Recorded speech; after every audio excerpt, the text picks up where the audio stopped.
انک لا تہدی من احببت، اے میرے پیارے حبیب صلی اللہ علیہ وسلم، آپ بھی جس کو پسند کریں اس کو ہدایت نہیں دے سکتے۔ ترتیب میں پہلا نام ابو جہل کے ہے، لیکن اللہ نے ایمان مقدر کیا جناب فاروق اعظم کے۔ آپ کے چچا ابو طالب اعلان کر کے فوت ہوئے کہ اے قریش کے لوگوں، اس بات پہ گواہ رہنا میں اپنے باپ عبد المطلب کے دین پہ مر رہا ہوں۔ اہل بیت کا بھی اگر مقام بنتا ہے تو وہ صحابیت کے بعد ہے۔ اہل بیت ہونا، نبی پاک کے خان وعدے سے ہونا، اگر ایمان نہیں ہے تو وہ نسبت بھی اللہ کے ہاں کسی کام کی نہیں ہے۔ اللہ کے رسول فرماتے ہیں اے میری پیاری بیٹی، دنیا میں مجھ سے کچھ مانگنا ہے تو مانگ لو، یہ نہ سمجھنا میرے بابا جان نبی ہیں قیامت کے روز میرے کام آئیں گے، میں تمہارے کچھ کام نہیں ہوں۔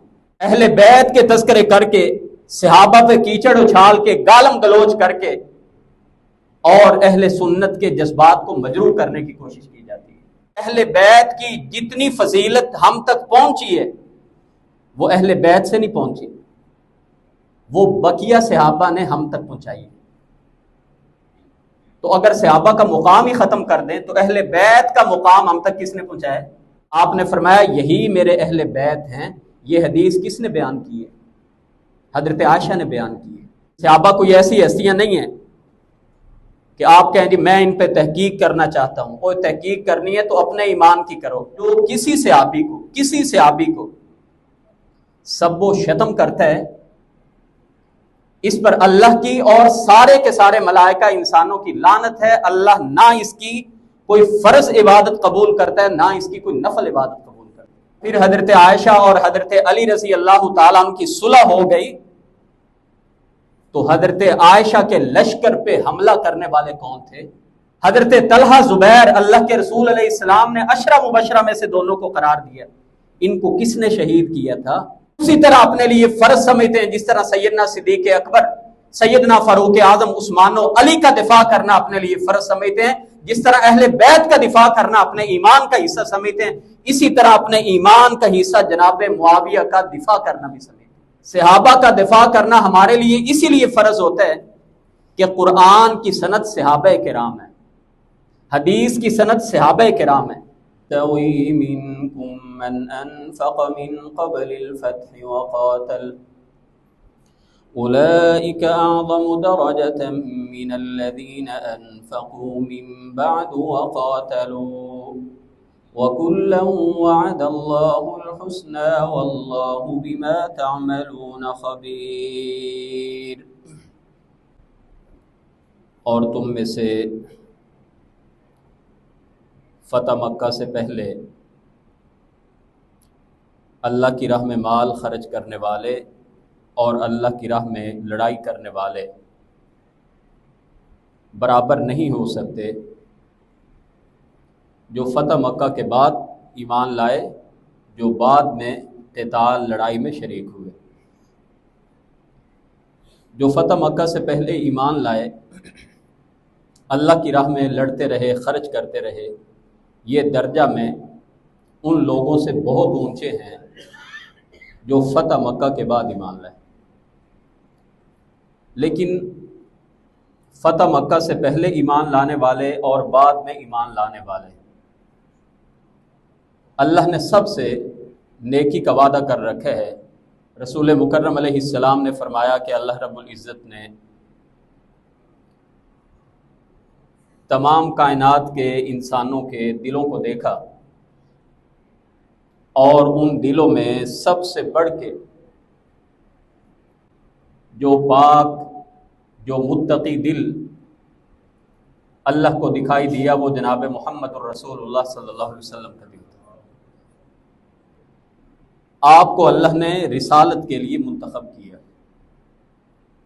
محمد الرسول اللہ صلی اللہ علیہ وسلم کے بعد اللہ نے ساری انسانیت کے دلوں کو دیکھا، پرکھا،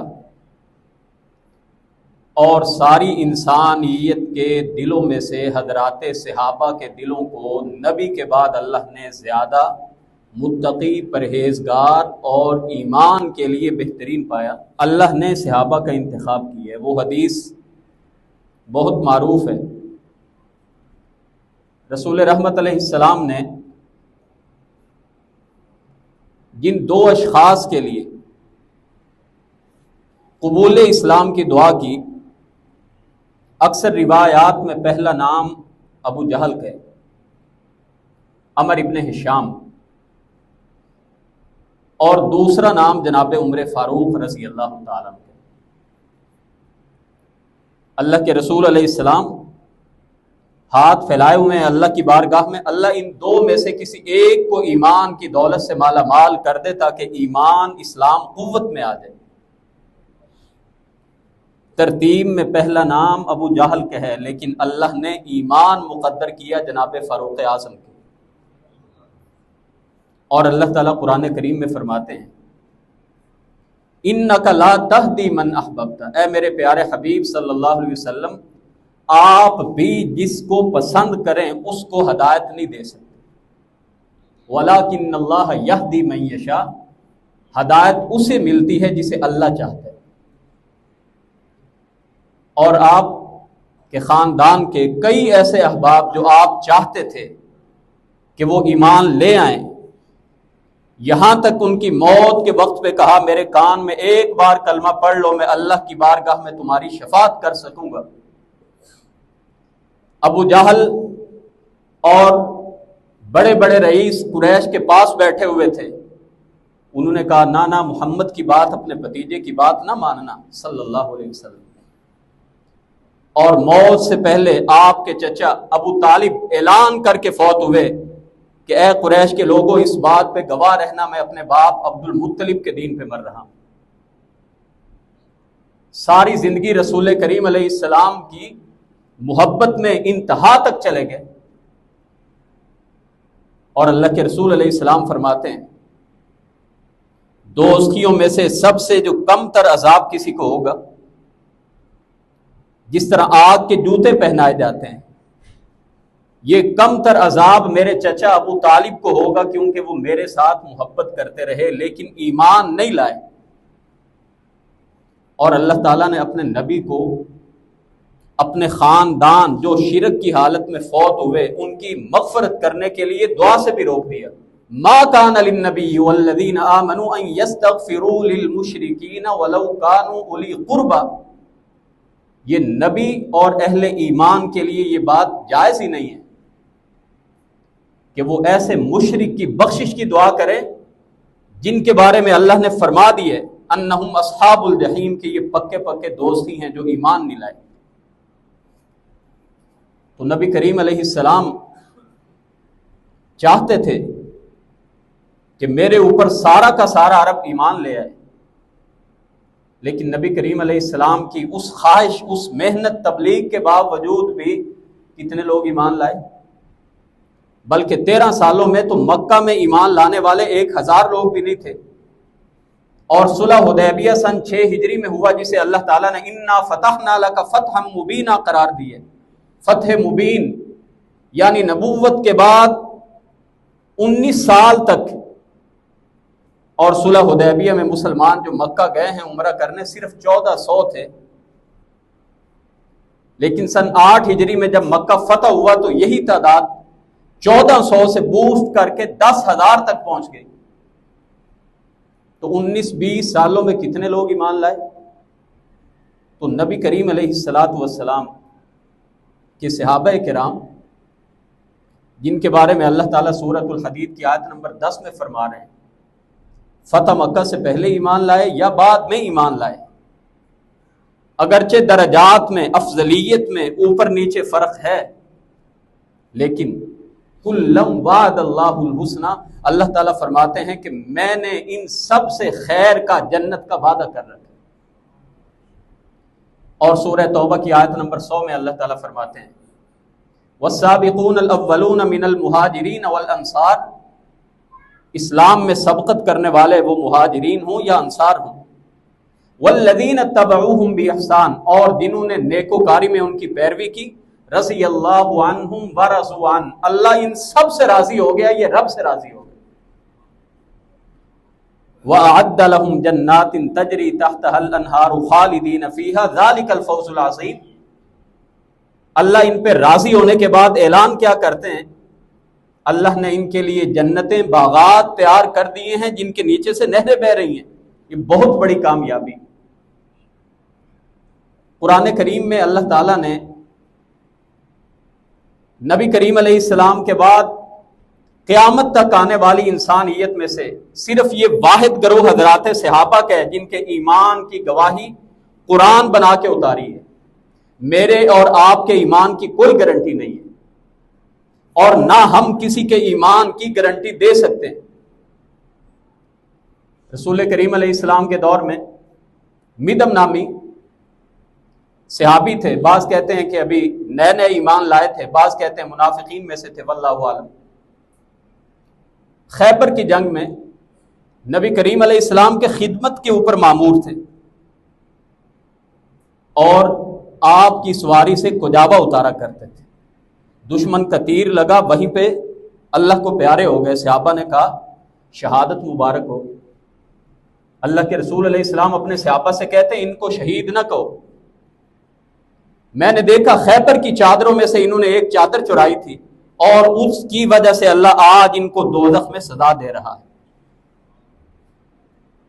رسول کریم علیہ السلام کے رفیق خاص آپ کے ساتھ خیبر کے سفر میں جانے والے, اور نبی کریم علیہ السلام کیا فرما رہے ہیں, ایسے کسی کا فیصلہ تم نہیں کر سکتے کہ یہ جنتی ہے, یہ اہل ایمان ہے. تمہیں کیا پتہ, ظاہر کے مطابق صرف تم کہہ سکتے ہو کہ میرے خیال میں یہ آدمی ایسے ہے, لیکن کائنات کی صرف ایک ہستی ایسی ہے,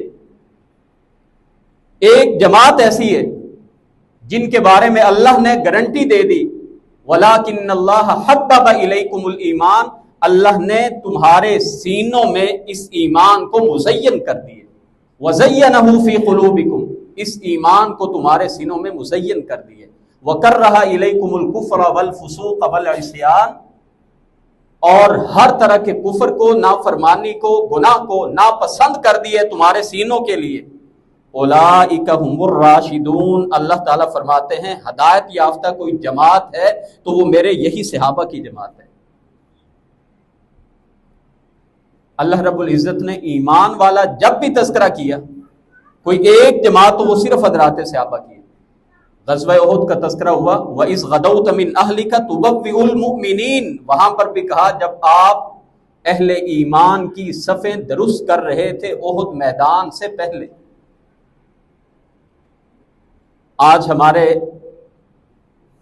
کچھ احباب کو یہ باتیں تو بڑی نظر آتی ہیں صحابہ کرام کے اندر, جی غزوہ احد میں یہ ہوا اور صحابہ کرام سے یہ غلطی ہو گئی, لیکن قرآن پاک کا یہ مقام ان کو نظر نہیں آتا کہ اللہ تعالیٰ فرماتے ہیں وَلَقَدْ عَفَا اللَّهُ عَنْهُمْ, ان سے جو بھی غلطیاں ہوئیں, یہ انسان تھے, پیغمبر نہیں تھے, نبی نہیں تھے, اللہ نے ان سے وہ ساری کی ساری غلطیوں کو درگزر کر دیے.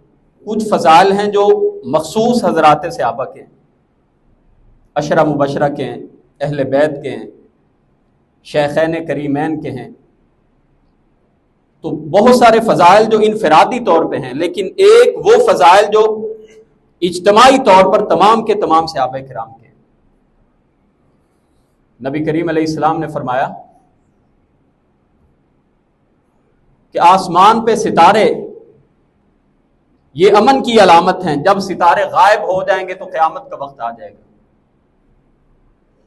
اور میں اپنے صحابہ کے لیے امن کی علامت ہوں, جب میں نہیں ہوں گا تو میرے صحابہ بعد کے لوگوں کے لیے امن کی علامت ہوں گے.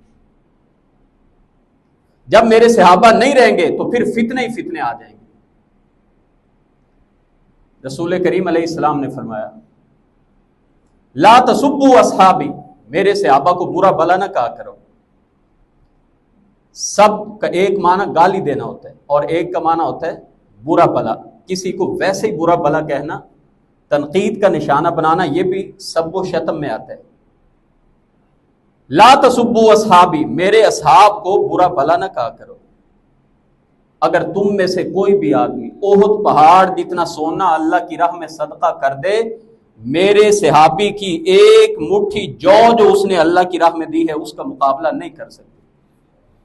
ایک مٹھی جو. اس سے اندازہ کیجئے کہ حضرات صحابہ کا ایمان, ان کا اخلاص کیسا تھا. کہا پورا احد پہاڑ سونا بھی اللہ کی راہ میں دے دو، ما بلغ مد احدہم، ایک مٹھی تک نہیں پہنچ سکتے، اور کہا نہیں مٹھی بھی بہت زیادہ ہے، ولا نصیفہ، مد کی آدھی مقدار کا بھی مقابلہ تمہارا احد پہاڑ جتنا سونا بھی نہیں کر سکتے۔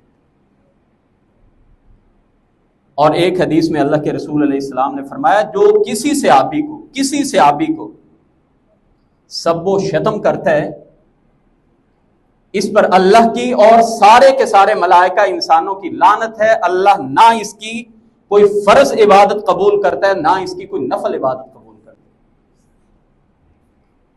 جامع ترمذی کی ایک روایت ہے، اگرچہ اس کی سند درست نہیں ہے، کمزور سند ہے، ضعیف ہے، لیکن کئی اہل علم فضائل میں ضعیف حدیثوں کو بھی مانتے ہیں، اور جس کا مفہوم یہ ہے جس نے میرے صحابی کو تکلیف پہنچائی اس نے دراصل اللہ کے رسول فرماتے ہیں مجھے تکلیف پہنچائی۔ تو صحابی کہتے کسے ہیں؟ ایسا آدمی جس نے ایمان کی حالت میں نبی کریم علیہ السلام کی ذات اقدس کو دیکھا، یا اللہ کے رسول علیہ السلام نے اس کو دیکھ لیا۔ بہت سارے نابینا صحابی بھی تو تھے، تو جس نے ایمان کی حالت میں اللہ کے رسول علیہ السلام کی صحبت، رفاقت، ساتھ جس کو میسر آیا چاہے ایک لمحے کے لیے بھی، اور پھر وہ اسی ایمان پر فوت بھی ہوا، یہ صحابی۔ اور یہ میت جس کو ملی ان تمام کا احترام کرنا ہم پہ لازم اور واجب ہے۔ ان کے جو بھی کوئی بشری خطائیں تھیں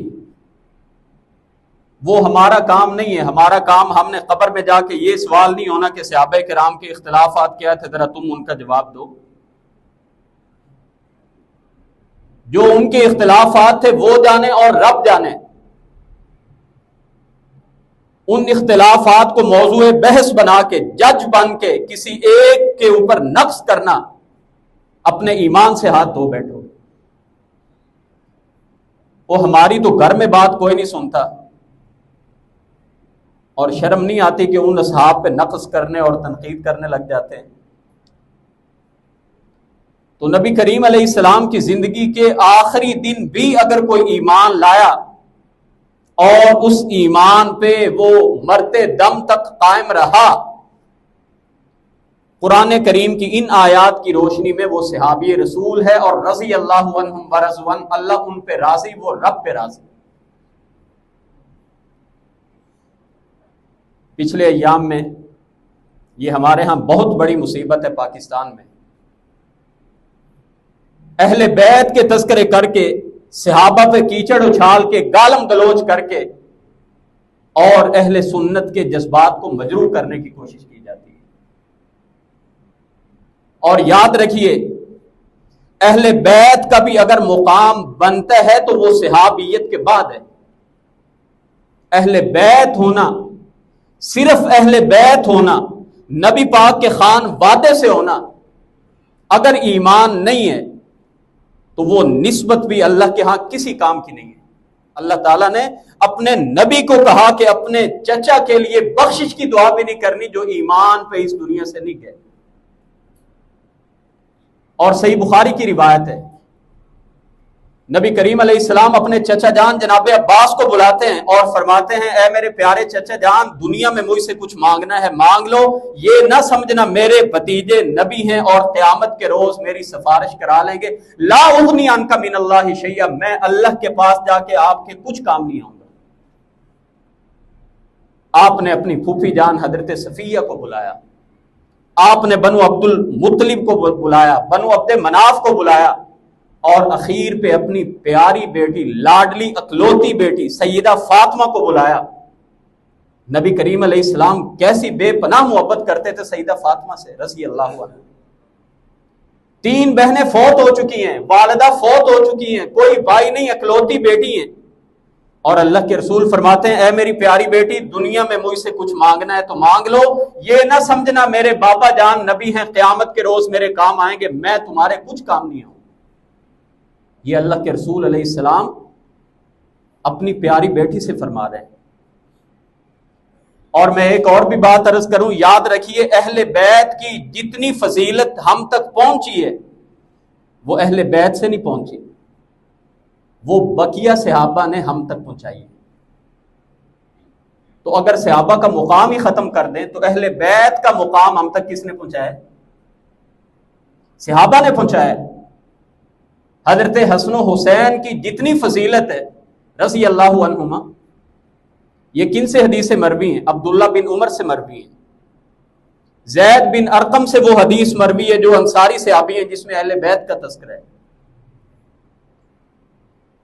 اور حدیث کساء جس میں اللہ کے رسول علیہ السلام نے ایک چادر پہنی ہوئی تھی اور آپ نے اس میں حضرت حسن کو بھی لے لیا، حضرت حسین کو بھی لے لیا، حضرت فاطمہ کو بھی لے لیا، حضرت علی رضی اللہ تعالیٰ عنہ کو بھی اسی چادر میں لپیٹ کے رضی اللہ عنہم ورضوا عنہ آپ نے فرمایا یہی میرے اہل بیت ہیں۔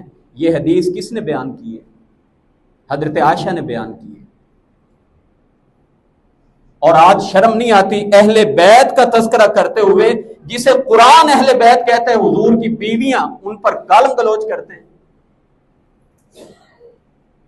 اور اصل اہل بیت حضور اکرم علیہ السلام کی بیویاں ہیں، یہ یاد رکھیے اچھی طرح سے۔ سورۃ الاحزاب میں اللہ تعالیٰ نے بات جہاں سے اس کا تذکرہ کیا، یا ایھا النبی قل لازواجک ان کنتن تردن الحیات الدنیا وزینتها، اے نبی کریم علیہ السلام آپ اپنی بیویوں سے کہہ دیجیے۔ پھر اللہ تعالیٰ فرماتے ہیں یا نساء النبی، اے نبی کی بیویوں، ازواج مطہرات پھر مخاطب ہیں۔ پھر اللہ تعالیٰ فرماتے ہیں وقرن فی بیوتکن، اے نبی کی بیویوں گھر میں آرام سے ٹک کے بیٹھا کرو۔ اور یہ سارا تذکرہ اہل بیت کا ہو رہا ہے۔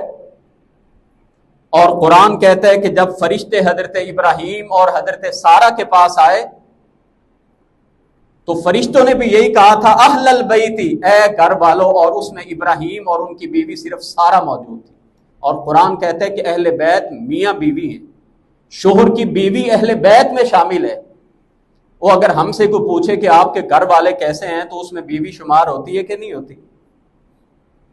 تو اللہ کے رسول علیہ السلام نے جو نواسے نواسیاں ہوتے ہیں یہ اہل بیت میں شامل نہیں ہوتے، لیکن نبی کریم علیہ السلام نے ان کو الگ سے پروٹوکول دے دیا کہ یہ اہل بیت میں شامل نہیں ہوتے، لیکن آپ نے چادر میں لے کے ان کے بارے میں فرمایا یہ بھی میرے اہل بیت ہیں، یہ بھی۔ اور وہ اصل اہل بیت وہی ہیں آپ کی بیویاں، لیکن آپ نے فرمایا وہ تو ہیں ہی ہیں، ان کا بتانے کا فائدہ ہی نہیں، وہ تو پہلے سے قرآن کہہ رہا ہے، لیکن آپ نے فرمایا ان کے ساتھ یہ بھی میرے اہل بیت ہیں۔ تو صحابہ کرام رضوان اللہ علیہم اجمعین کے فضائل تمام کے سورہ حدید کی آیت بتاتی ہے، کوئی پہلے ایمان لایا کوئی بعد میں ایمان لایا، درجات اگرچہ الگ الگ ہیں، افضلیت اگرچہ الگ الگ ہے رسول کریم علیہ السلام کے فرامین کی روشنی میں، لیکن کسی کے ایمان کا انکار کر دینا اور کسی کے بارے میں ایک تعصب رکھتے ہوئے ایسی باتیں کرنا، اور بالخصوص ان ایام میں جو سب سے زیادہ گالم گلوچ ہوتی ہے وہ حضرت امیر معاویہ رضی اللہ تعالیٰ عنہ کے خانوادے پہ ہوتی ہے۔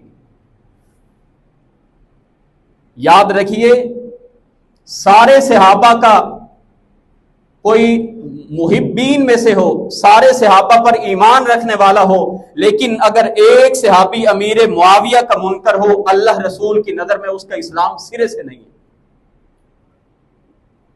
یہ صحابہ کوئی ایسی ہستیاں نہیں ہیں کہ آپ کہیں جی میں ان پہ تحقیق کرنا چاہتا ہوں، کوئی تحقیق کرنی ہے تو اپنے ایمان کی کرو۔ ان کے ایمان کی گارنٹی تو اللہ نے قرآن میں بیان کر دی ہے، پہلے ایمان لانے والے بعد میں ایمان لانے والے اللہ کے رسول کے سارے ساتھی۔ وَلَكِنَّ اللَّهَ حَبَّبَ إِلَيْكُمُ الْإِيمَانَ، تمہارے سینوں میں اللہ نے ایمان کو محبوب تر بنا دیے، اور میرے اور آپ کی گارنٹی کسی نے نہیں دی کہ ہمارا ایمان ہے بھی کہ نہیں ہے، اور ان کی گارنٹی تو اللہ پاک دے رہے ہیں، اور بار بار اللہ تعالیٰ کہہ رہے ہیں رضی اللہ عنہم ورضوا عنہ، اللہ ان سے راضی ہے، رب سے راضی ہو کے گئے، اولئک هم الراشدون، اصل ہدایت یافتہ یہی لوگ ہیں۔ اور ان کے بارے میں کہا اگر تمہارے لیے بھی کوئی ایمان کا معیار، کوئی رستہ ہے تو وہ یہی حضرات صحابہ ہیں۔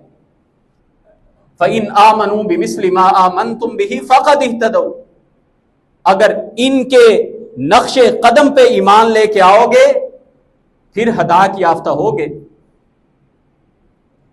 اور ان کا ایمان کیسا تھا؟ صرف ایک دو جھلک آپ کے سامنے پیش کر کے بات کو آگے بڑھاتا ہوں۔ گدھا ابھی حرام نہیں ہوا، سفر میں کئی دنوں کے بھوکے ہیں، اور خیبر میں پہنچے، گدھے ذبح کیے گئے، گدھوں کو پکایا گیا، ہانڈیاں پک کے تیار ہو گئیں، دسترخوان بچھ گئے، اور صحابہ کھانے کے لیے بیٹھے، پیغام پہنچا کہ اللہ نے گدھوں کو حرام کر دی ہے۔ اللہ کی قسم روئے زمین پہ اللہ نے اس جیسے انسان نہ اس سے پہلے کسی پیغمبر کے ساتھیوں میں دیکھے تھے، نہ قیامت تک کوئی ایسے انسان دیکھے گا۔ انہوں نے یہ نہیں کہا کہ ایک بار دو چار لقمے کھا کے بھوک مٹا کے اللہ غفور الرحیم ہے، اللہ معاف کر دے گا۔ صحابہ کہتے ہیں وہیں پہ برتن انڈیلے گئے اور برتنوں تک کو توڑ دیا گیا۔ 19 سال مسلمانوں میں شراب حلال رہی۔ ایک صحابی نے یتیموں کے پیسوں سے مال خرید کے لائے تھے شام سے، مدینہ میں پہنچے، خبر ملی رسول اللہ صلی اللہ علیہ وسلم نے شراب کو حرام کر دی ہے۔ کوئی ہیل و حجت نہیں کی کہ میں چھپ کے ایک بار شراب بیچ دوں۔ نبی کریم علیہ السلام کے پاس آئے، اللہ کے رسول ایک بار بیچ دوں؟ کہا نہیں، یہ تو حرام ہو گئی ہے۔ اللہ کے رسول مجھے اجازت دیجیے میں شام میں واپس کر کے آ جاؤں؟ کہا اجازت نہیں ہے۔ کوئی دوسری بات نہیں کی۔ آج ہمارے 5-10 روپے سرمایہ ڈوب جائے تو ہم سیدھا اٹیک کرتے ہیں، تو رب پہ کرتے ہیں، رسول اللہ پہ کرتے ہیں، اور دین کی تعلیمات پہ کرتے ہیں۔ اور یہ صحابہ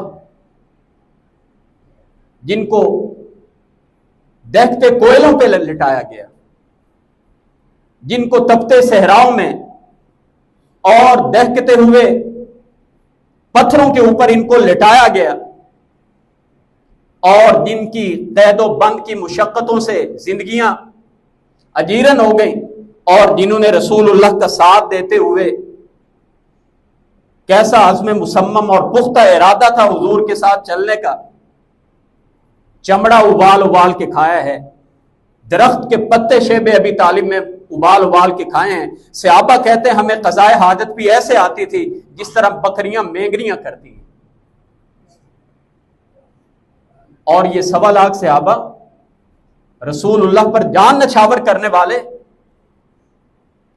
امیر معاویہ رضی اللہ تعالیٰ عنہ کے بارے میں ہماری امیر معاویہ یا ان کے خاندان سے کوئی خونی رشتہ داری نہیں ہے، ہاں ہم دفاع کرنا اسی طرح اپنے لیے فرض سمجھتے ہیں جس طرح سیدنا صدیق اکبر، سیدنا فاروق اعظم، عثمان و علی کا دفاع کرنا اپنے لیے فرض سمجھتے ہیں، جس طرح اہل بیت کا دفاع کرنا اپنے ایمان کا حصہ سمجھتے ہیں، اسی طرح اپنے ایمان کا حصہ جناب معاویہ کا دفاع کرنا بھی سمجھتے ہیں۔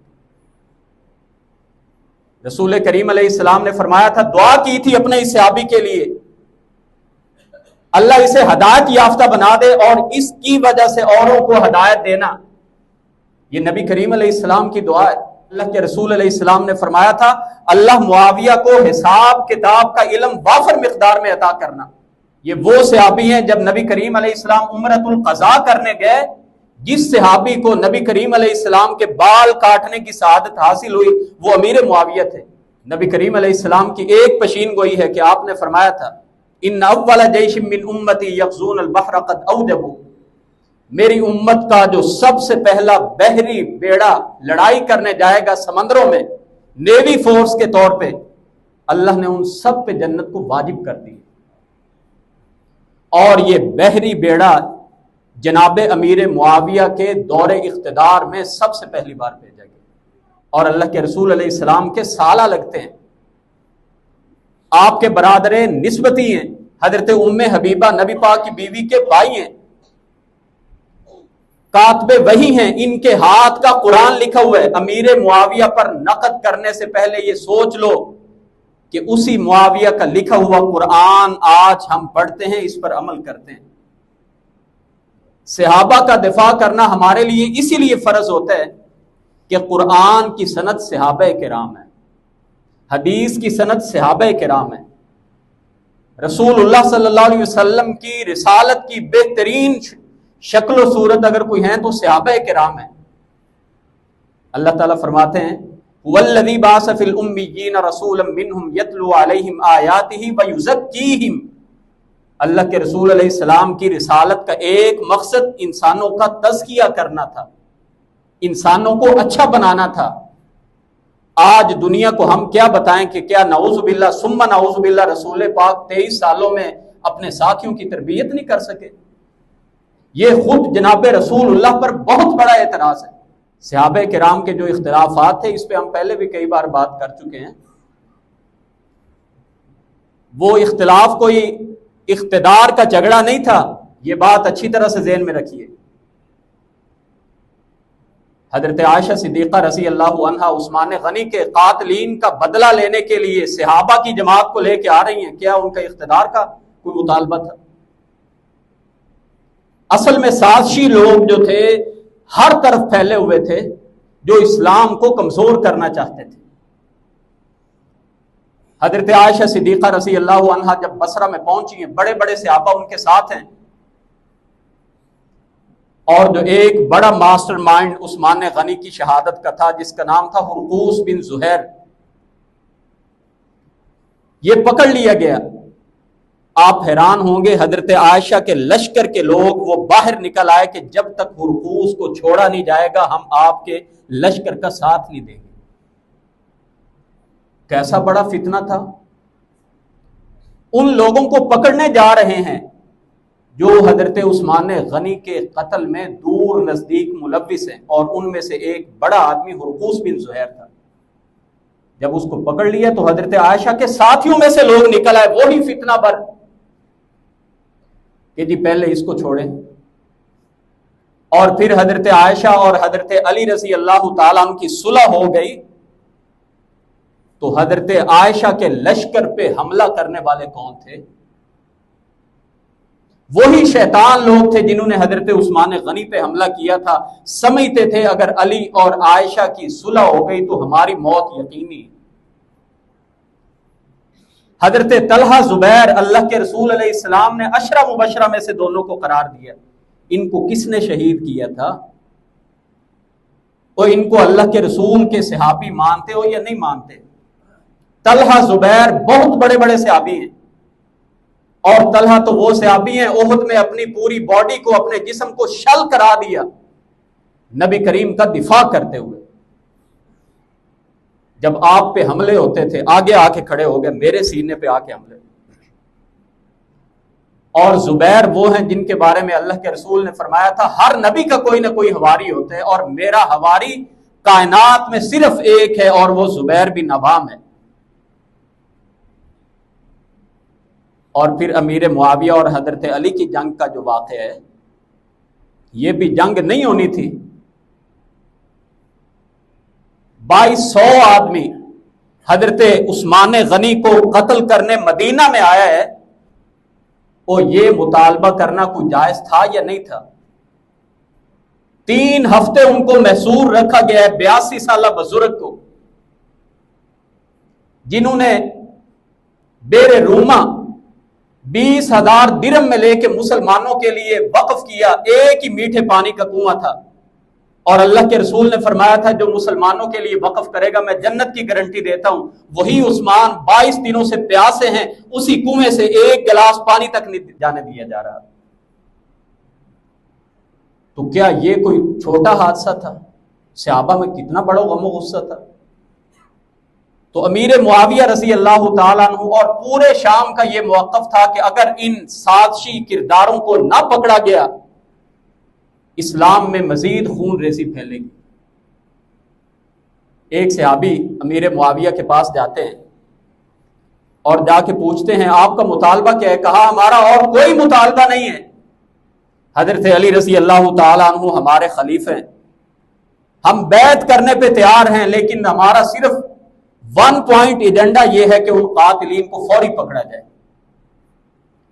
وہ قاصد آتا ہے کوفہ میں، فجر کی نماز کا وقت ہے، اور وہ خط لا کے جناب علی رضی اللہ تعالیٰ عنہ کو دیتا ہے کہ وہ تو ماننے پہ بیعت کرنے پہ تیار ہیں۔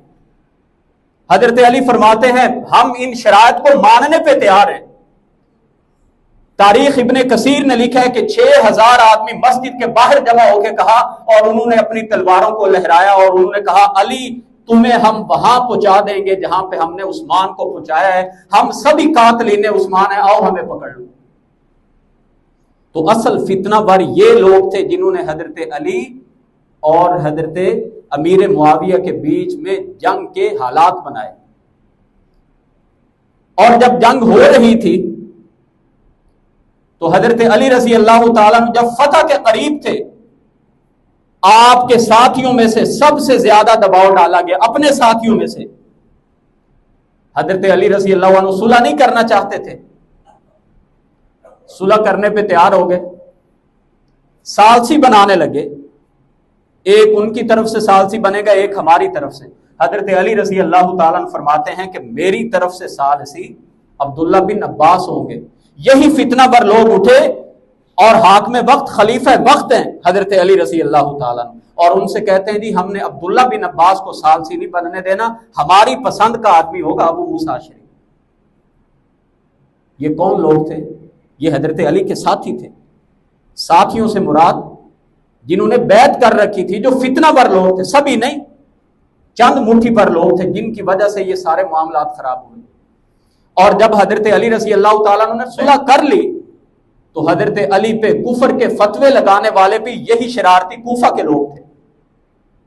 شام کو چھوڑیں، شام تو دمشق وہ کتنا دور ہے، وہ اپنے علاقوں میں، یہ آپ کے علاقے کے لوگ تھے۔ حضرت علی کو آخری جنگ ان ظالموں اور شریروں کے خلاف لڑنی پڑی جن کو خوارج کہتے ہیں، جنگ نہروان، اور جس نے حضرت علی پہ آ کے حملہ کیا تھا، اہل تشیع کی کتابوں میں لکھا ہے کہ یہ حضرت علی کے ساتھیوں میں سے تھا۔ عبد الرحمن ابن ملجم یہ حضرت علی کے ساتھیوں میں سے تھا۔ تو ان حالات کو آپ جائیں گے، تاریخوں کے واقعات کو دیکھیں گے تو آپ حیران ہوں گے یہ ہو کیا رہا تھا۔ پھر کئی بڑے بڑے صحابہ ایسے تھے جنہوں نے نہ حضرت امیر معاویہ کا ساتھ دیا نہ حضرت علی کا ساتھ دیا، تو آپ ان کے ایمان کے بارے میں کیا کہیں گے جو صحابی رسول ہو کے کسی کا ساتھ نہیں دے رہے؟ یہ فتنے کا دور تھا،